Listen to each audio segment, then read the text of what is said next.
Yeah, yeah. um, Forgive me for coming back online.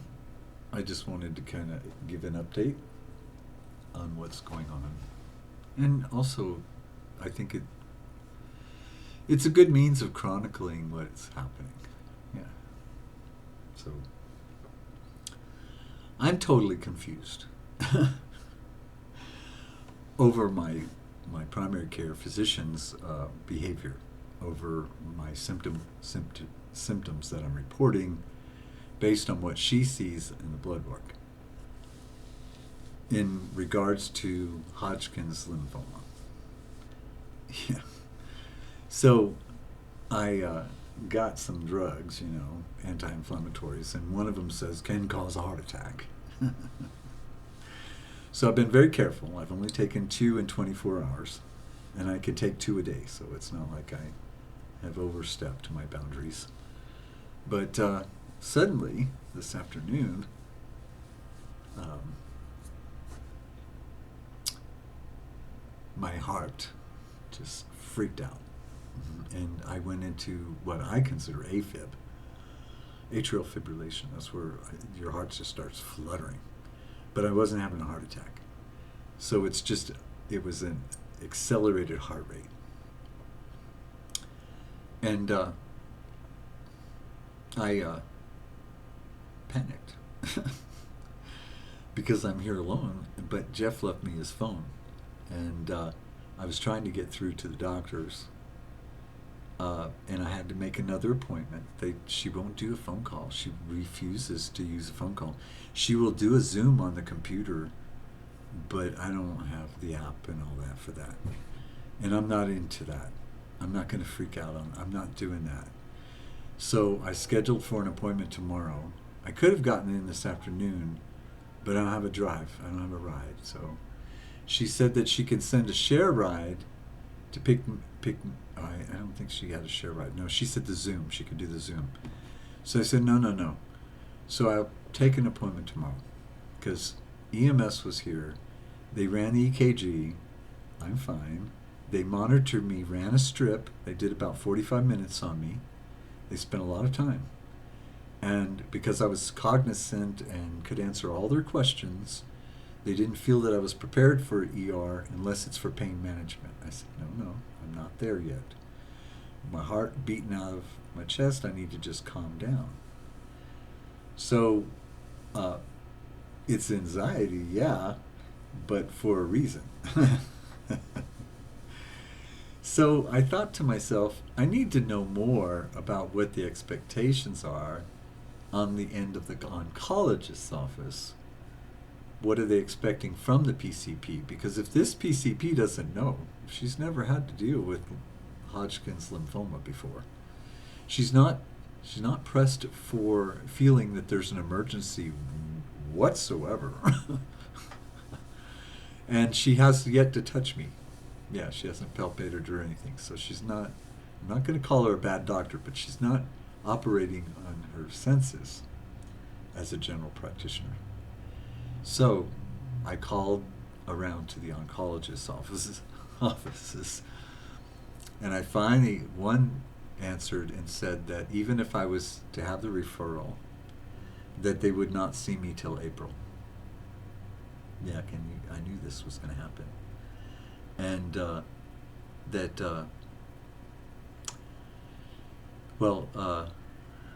still, the CT isn't going to determine anything, but she said we'd like a copy of it.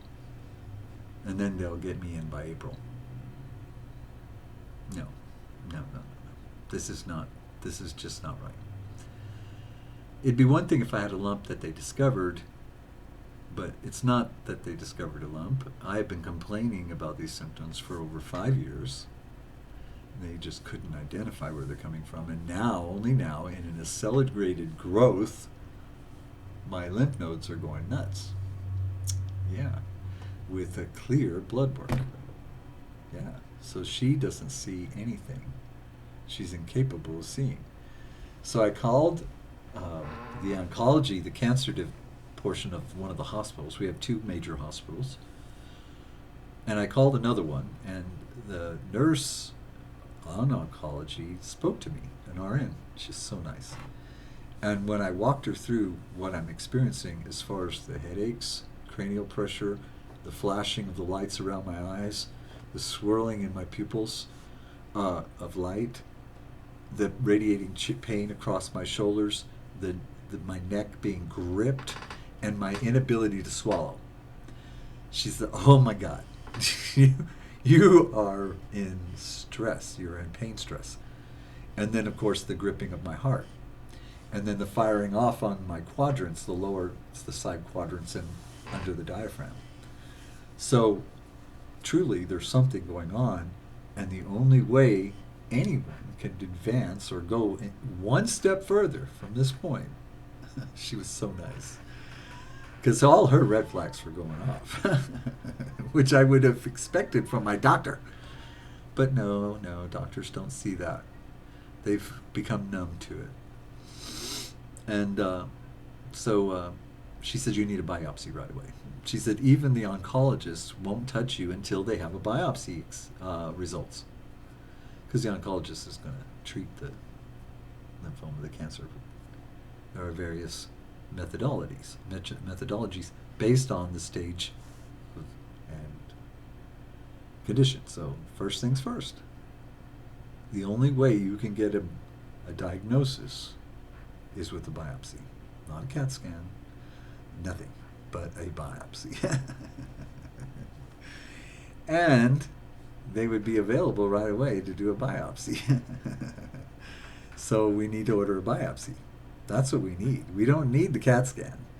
We can get the biopsy, and from there we'll do PET scanning and find out all the organs that are being affected and every lymph node that's being affected, and we'll know. You can't, and she said, no, don't trust the cytopenia workup. That blood work is not going to show. It's not going to show unless it's a particular type or a particular type of lymphoma. So I'm perfectly 100% healthy in my blood, but I'm panicking, and I'm sick. Yeah. And I've lost enough weight. To show that this is definitely affecting me. And I'm not a diabetic. Yeah, they throw anything out there. So, oh God. So tomorrow I have an appointment. Just before lunchtime at 11:45. And I'll get Jeff to take me in. I'll call him at work when I'm done, but I'll sit there and get on my hands and knees and tell her, "Look, I'm not going for the CAT scan. I've already canceled it. It's ridiculous. It won't be till the 29th, and then even then, it's not going to be what the oncologist wants." And so this oncologist nurse who works for the department in oncology told me exactly what they're expecting. They need a biopsy. And it has to be done by a particular type of physician trained, a specialist. It's a radiologist. It has to be done by a radiologist. And they have a team there that does it. And she even gave me his name. And as far as it's memorial, so I know it's going to they'll cover it under my Medicaid. So, yeah. Oh my God. And she said, "You're doing the right thing. This is exactly what we had hoped. You're asking all the right questions." And it's like, well, I said, the AI on the computer keeps sending me these videos on Hodgkin's lymphoma, and I started listening to the testimonies, and then I started listening to the doctors speaking on the Harvard School for Continued Education, and all of it came to light. It just boom, boom, boom, boom, boom. Oh my God. That makes perfect sense. Cha-ching. Well, not to my doctor, not to my PCP. And I don't have time to switch PCPs. Get another doctor to give me common sense referral.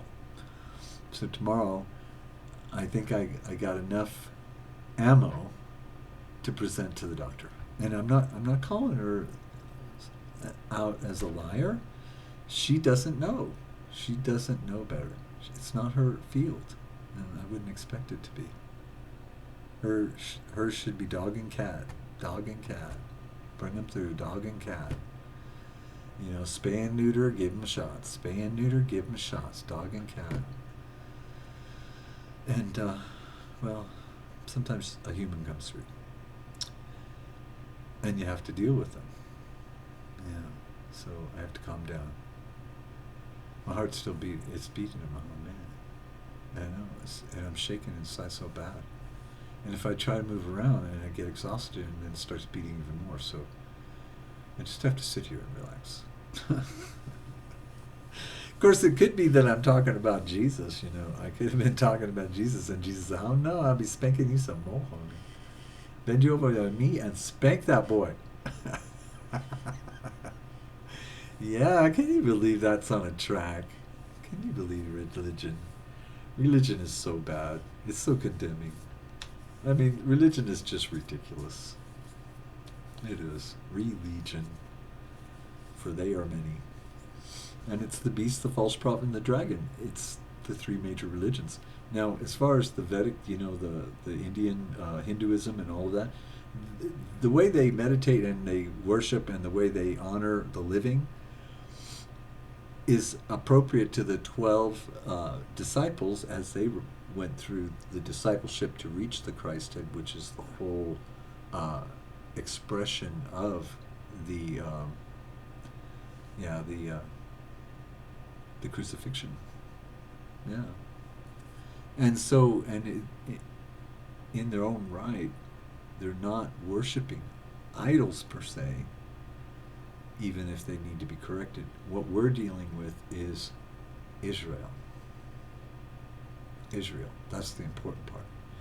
And the three that are immersed into Israel, who are vying for such a thing, is Judaism, Islam, and Christianity, as they are the Abrahamic religion. This is an Abrahamic expression through an Abrahamic God.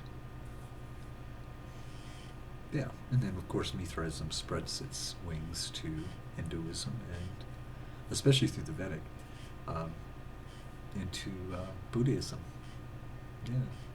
Now you could say that they're worshipping the flesh, or you know, the living. Well, sorry, you can't call them wrong. Even though there are many, many, many, many more religions out there that are nothing more than cults and branches off of control. Yeah, and the real true idol. Yeah, the true idol.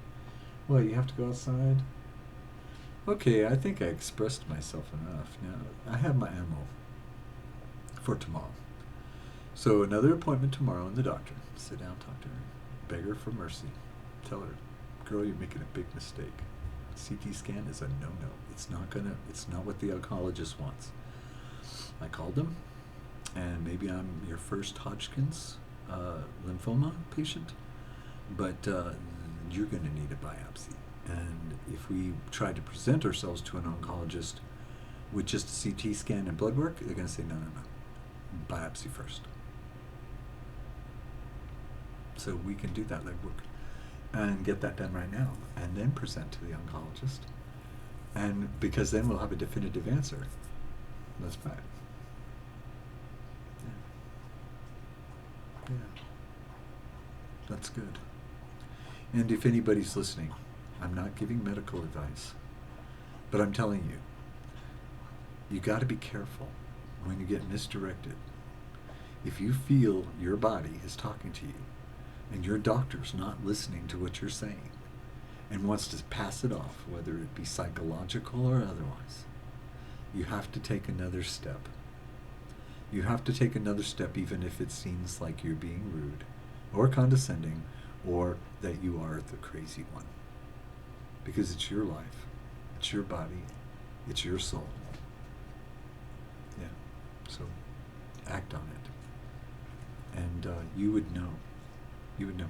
I would have acted on this long ago if I had considered it was even such a thing. But I didn't. So I kept making inquiries to those who should have recognized the simplicity of the nature of this condition. And yeah, they can say that lymphoma could be like a 5-year life expectancy if it's not treated. Where am I? Yeah, in this picture, it was 5 years ago I went to the ER with the same distress on my heart, the same panic, the same sort of thing running through my body in the cranial, and then suddenly, what? You're fine. No, I'm sorry. EKG looks fine. Go away. Go get a PCP. So I went and got a PCP. And then she pulled blood, or he pulled blood, and then it was the COVID. So, of course, they're listening to my heart through a jacket outside under a tree in the winter, out in the cold. Yeah, they are. Because they can't go in the building because it's COVID. The most craziest shit you ever saw in your life. And then not to even have a doctor on staff. So I flipped out, and then they pulled blood, and then they said, oh, we lost that blood, because they said I didn't go. They lost it, then they found it, but then they didn't find it, and then they found syphilis, but it's not syphilis. It was a nightmare. That's when I said, no way on La Clinica. I can't trust them. So I went to this doctor that I'm seeing now, and I like her. She's a nice lady. But she's not listening. You know, she's redirecting me and misdirecting me. And it doesn't mean that she's doing something bad purposefully. No, I'm not saying that. But I have to come to some sort of authority over my own health, under my own measurement, that I would take the right steps to ask the questions, and I did. And even the nurse at the oncology office said, you're asking all the right questions. This is what we need to hear from people, to let them know so they can come prepared, not unprepared, or not at all. Yeah, I hope to see you tomorrow. Yeah, what happens when my brain finally says that's enough? This intracranial pressure can be very serious. I could lose my eyesight, and worse, I could lose organ function. And it turns out that I thought the gout was because I wasn't taking the medication for the urinary, and of course not urinating frequently enough or whatever, but the medication, that's not it. No, it's connected. It's connected to lymphoma, the buildup of uric acid. And I've already experienced gout where I couldn't even walk. That should be a red flag. She says you're sending up every red flag I know. I know. But I don't know. I'm not a doctor. No, I'm just a crazy neurotic person that is being affected by it. All these symptoms suddenly cascading out of control. Now, why now? I mean, did someone turn on the frequency machine? Or is it the sun firing off? Maybe it's magnetics. But I'm telling you, it's environmental as far as the cause. Well, they're going to look at the genetic aspect of it. That's what the biopsy is going to show. The genetic aspect of it. Yeah, it could be just a chemical. It could be a reaction to, it could be, I don't know. It'll show up. It'll reveal itself. So, yeah, okay. Walnut size is good enough for a biopsy. Yeah, it is. So, praise the Lord. And of those who I've spoken to on their channels and their videos regarding Jesus, and it's confusing you, please come and try to listen, and I'll try to explain it a little bit more as to how the dragon truly has deceived the whole world. But we love the dragon. We do. We love the dragon. It's his millennial reign. His name is Jesus Christ. He is the Christ child, even though his name is Donald Trump. That's his vessel for the moment, that he should be bound for 1,000 years by his own word, because it's divine that he should come to an understanding of his own brother. Yeah, I know he lost his brother. In the star. Yeah, it's in the star. The bright morning. Yeah, the bright morning. It was light. Separated the dark from the light. The dark star from the light star. The bright star from the morning star. Julie. Okay. I'm glad that's still playing. I was going to look down if that clock wasn't moving. I was going to, oh my God. Okay, bye.